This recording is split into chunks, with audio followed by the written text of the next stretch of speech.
নমস্কার বন্ধুরা, অন্নপূর্ণা সংসার চ্যানেলে আপনাদের সবাইকে স্বাগত। দেখি আমার বর আজ বাজারে গিয়েছিল, কি কি ফল এনেছে আমার জন্য। এই যে দেখো, পাকা আম, আঙুর, আর হ্যাঁ, আমার জন্য আইসক্রিম আনতে কিন্তু একদম বলেনি, কারণ আইসক্রিম খেতে আমি অনেক ভালোবাসি। তো যাই হোক, আজকে ভাবলাম আমি নিজে একটু এক্সপেরিমেন্ট করে একটা আইসক্রিম বানাবো। তো একটা পাকা আম নিয়ে নিয়েছি, দেখতেই পাচ্ছ।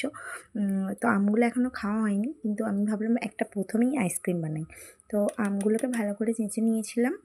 তারপরে তার মধ্যে দিয়েছিলাম গুঁড়ো দুধ, চিনি, একটু এমনি লিকুইড দুধ, আর তার সাথে দিয়েছিলাম কনডেন্স মিল্ক আর কিছু কাজু কিশমিশ একসাথে দিয়ে ভালো করে ব্লেন্ড করে নিয়েছিলাম।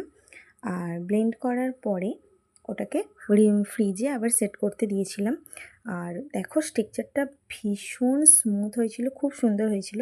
আর সত্যি বলতে খেতেও ভীষণ সুন্দর হয়েছিল। তোমরা চাইলে এটাকে একবার অবশ্যই ট্রাই করে দেখতে পারো।